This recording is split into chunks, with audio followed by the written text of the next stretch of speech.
Good morning, family. Welcome to my YouTube channel. We are Studies with Target. I am Dr. Rashmi. I am NTA NET and HTET qualified.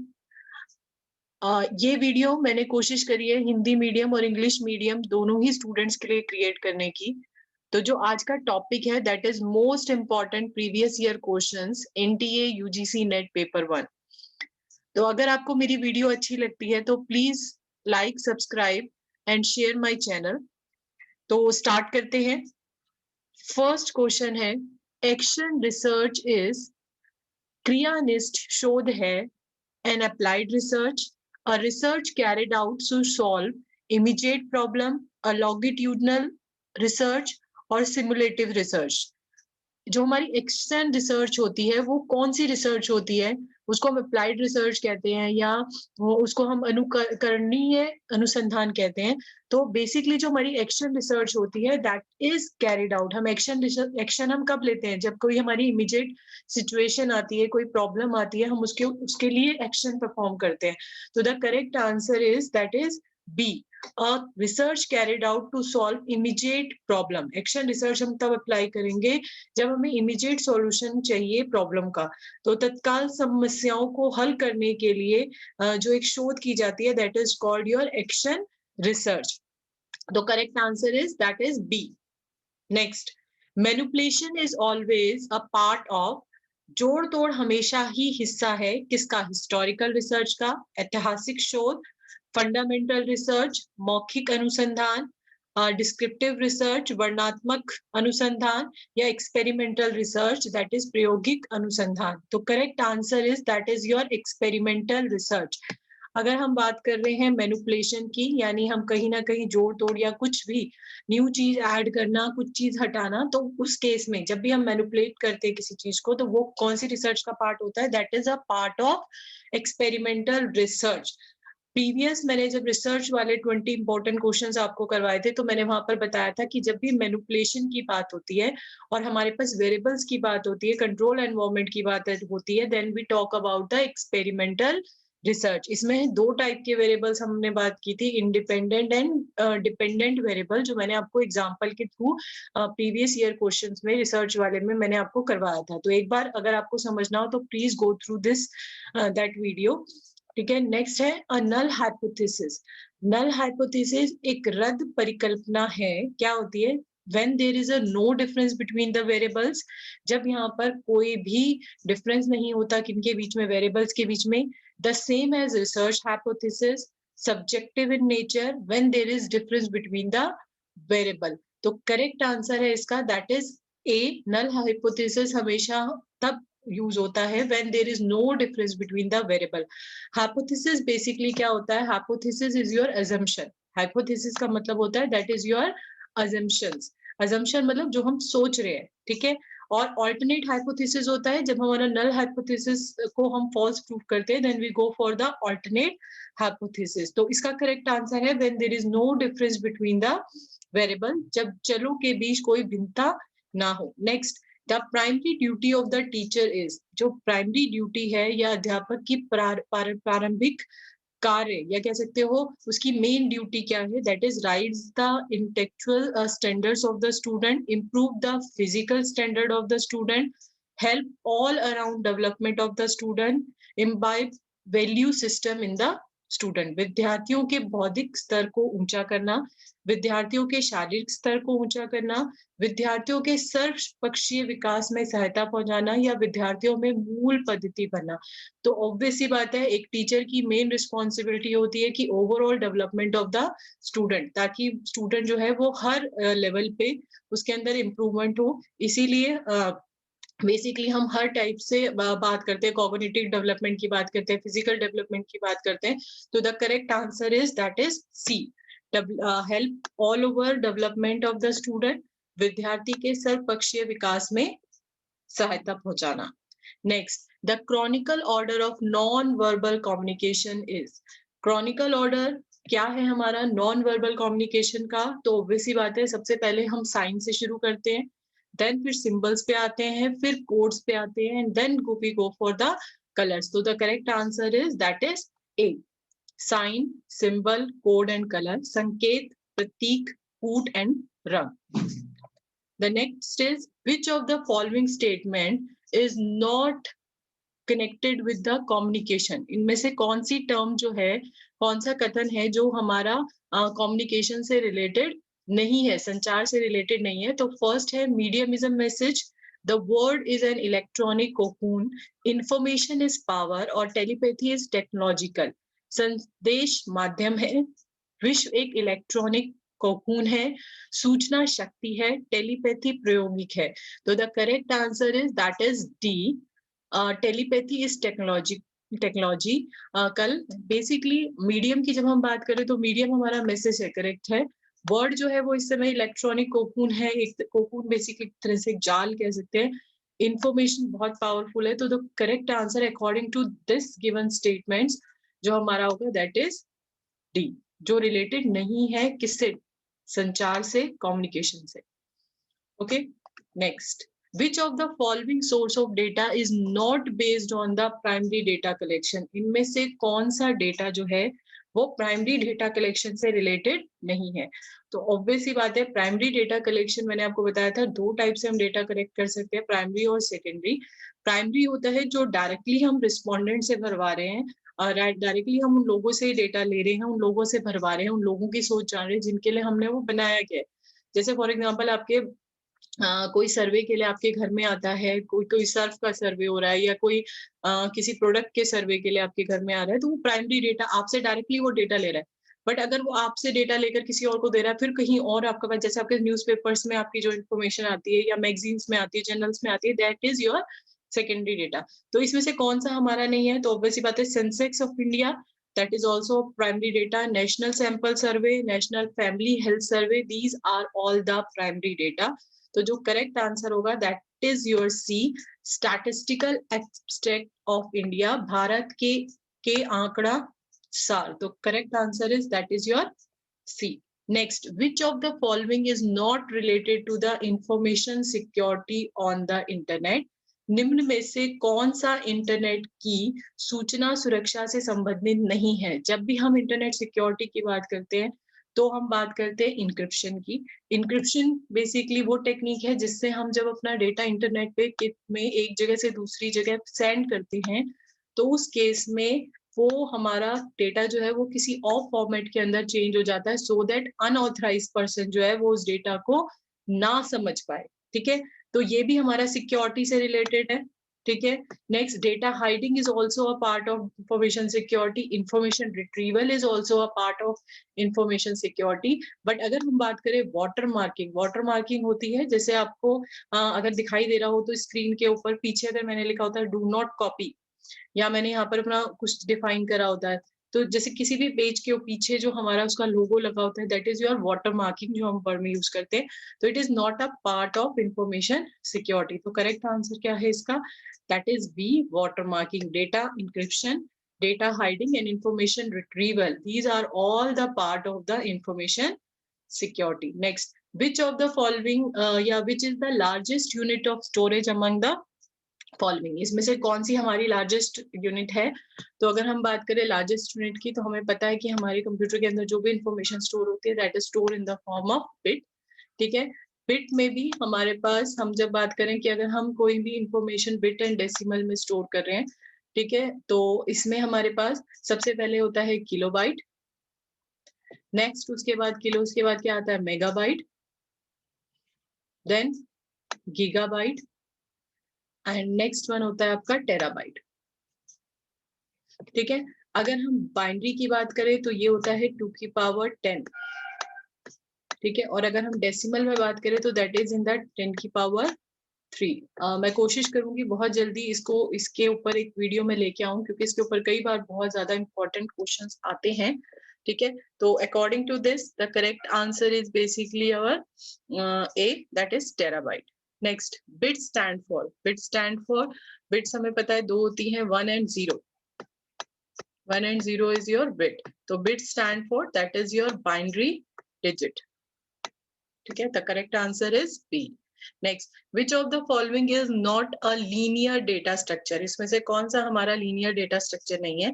तो linear data structure हमें याद रखना है कि हमारे पास दो linear data structure होते हैं, दैट इज एरे और second one is linked list, linked list, ठीक है।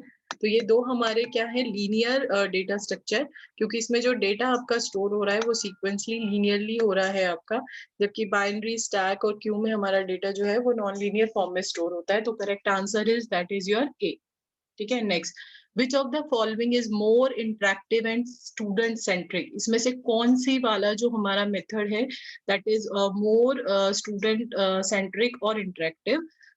तो इसका करेक्ट आंसर है सेमिनार, संगोष्ठी, वर्कशॉप, लेक्चर या ग्रुप डिस्कशन। तो करेक्ट आंसर है that is your group discussion, समूह चर्चा।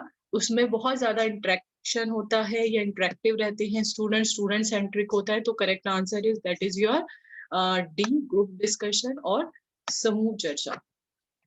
Next, which of the following factor, which of the following factor does not impact teaching, इसमें से कौन सा वाला फैक्टर जो है वो टीचिंग को इम्पैक्ट नहीं करता, प्रभावित नहीं करता? तो ऑब्वियसली बात है teacher knowledge, obviously teacher knowledge impact करती है किसको, टीचिंग को। Next, classroom activity that encourage learning is also impact, ये भी इम्पैक्ट डालेगी, प्रभाव डालेगी टीचिंग के ऊपर। बट क्या social economical background of teacher और स्टूडेंट, क्या ये इम्पैक्ट डालेगा टीचिंग पे? नहीं। Learning through experience it is also. तो करेक्ट आंसर क्या होगा आपका, दैट इज 3। शिक्षक और अभिभावकों या विद्यार्थियों का सामाजिक आर्थिक पृष्ठभूमि, तो correct answer is that is 3। Next, which of the following statement about teaching aids are correct? जो भी हम टीचिंग के लिए मेथड्स यूज करते हैं या टीचिंग के लिए बेसिकली हम क्या कह सकते हैं, सामग्री यूज करते हैं, तो उसमें से कौन सी स्टेटमेंट सही है? They help in retain concept for longer duration. अगर हम कोई चीज ब्लैक बोर्ड पे एक्सप्लेन कर रहे हैं तो ऑब्वियसली बात है हम चाहते हैं कि स्टूडेंट के दिमाग में वो काफी टाइम तक रहे, क्योंकि इमेजेस से कोई चीज एक्सप्लेन की जाती है तो वो ज्यादा समझ आती है। तो फर्स्ट पॉइंट हमारा सही है कि बेसिकली लंबे समय तक बनाए रखने के लिए दिमाग में, माइंड में, तो हम ऑब्वियसली बात है ब्लैक बोर्ड्स वगैरह का यूज करते हैं, इमेजेस का यूज करते हैं। Next, they help student learn better, ताकि स्टूडेंट लर्न कर सके। They make teaching learning process interactive, obviously बात है कि इंटरेक्टिव बन सके, इसीलिए हम क्या करते हैं ब्लैक बोर्ड का या इंटरेक्टिव वीडियोस का या हम इंटरेक्शन का यूज करते हैं। But they enhance rote learning, क्या हम रटवाने के लिए यूज करते हैं? तो ये आपका आंसर नहीं है। तो करेक्ट आंसर होगा A, B and C, that is your second. तो करेक्ट आंसर इज सेकेंड, कि ये तीनों चीजें जो है वो हेल्प करती हैं अगर हम यूज कर रहे हैं सामग्री का, टीचिंग एड्स का।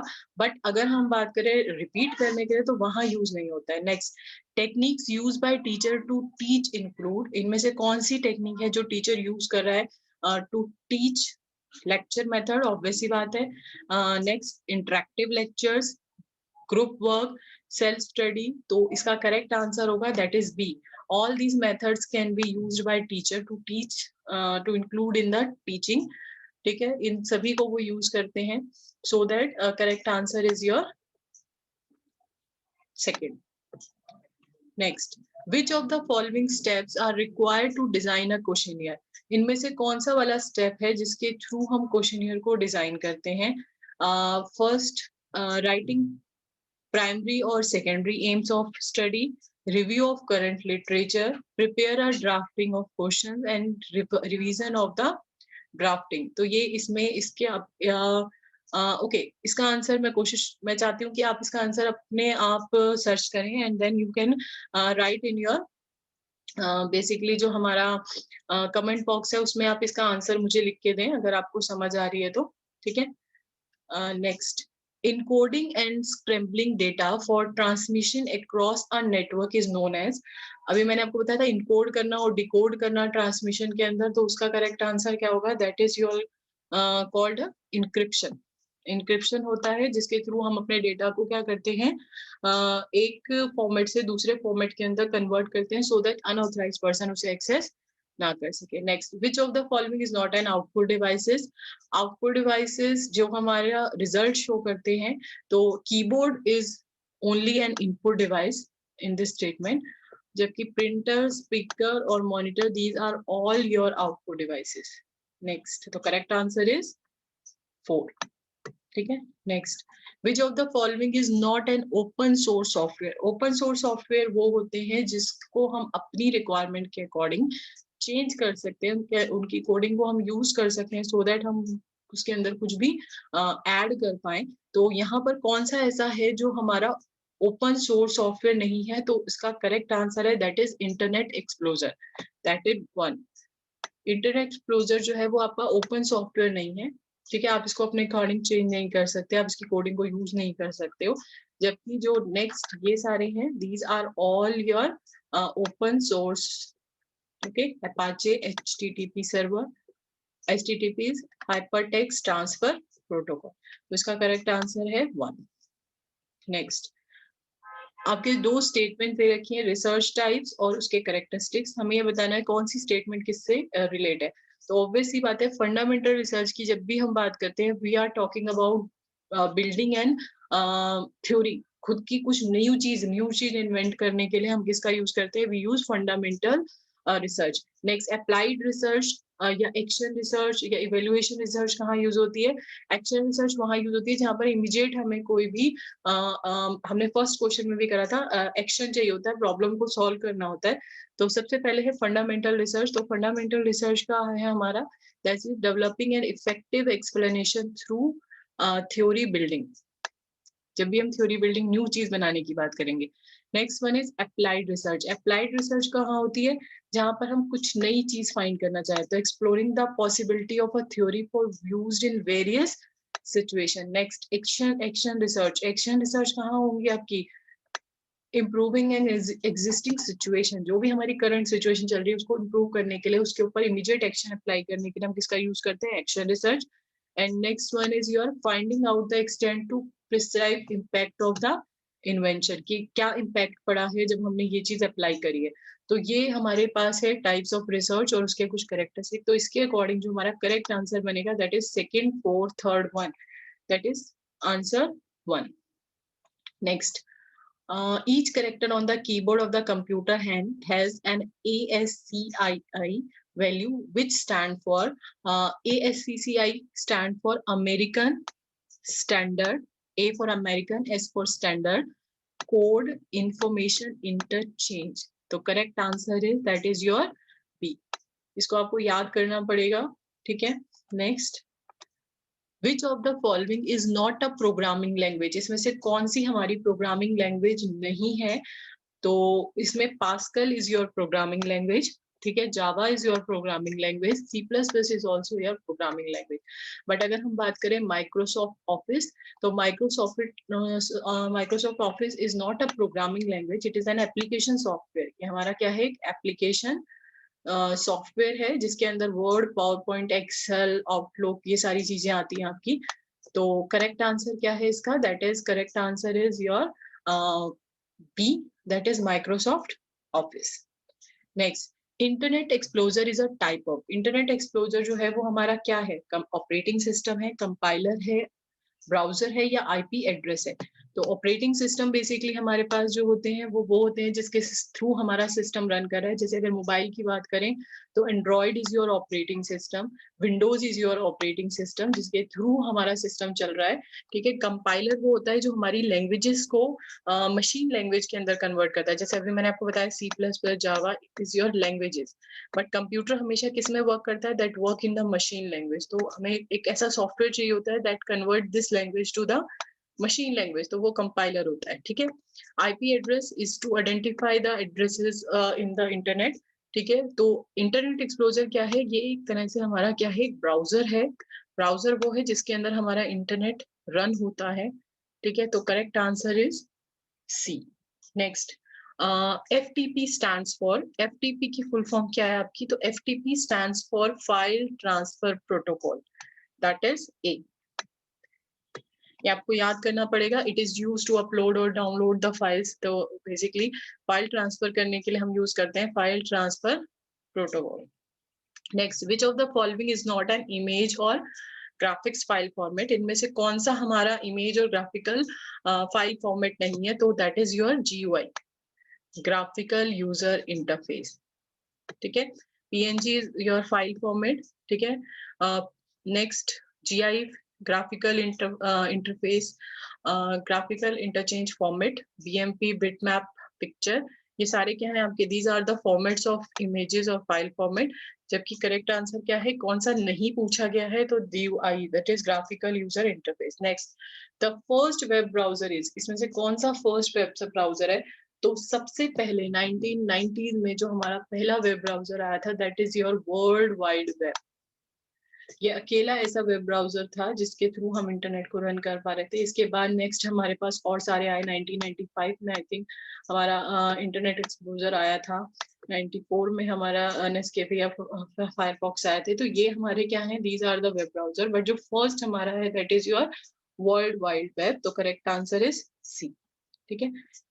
Next and last question, when a computer is booting, BIOS is loaded on the memory, जब भी कंप्यूटर बूटिंग करता है, स्टार्ट होता है, तो कौन से वाली मेमोरी के अंदर वो वर्क करता है, that work on the ROM, read only memory.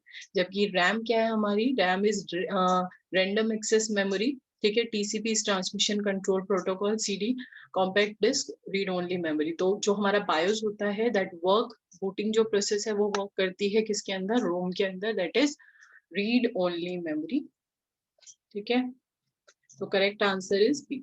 तो अगर आपको मेरी वीडियो अच्छी लगी, समझ आई, ठीक है, तो प्लीज मेरे चैनल को सब्सक्राइब, लाइक एंड शेयर कीजिए। Thank you so much for your valuable time.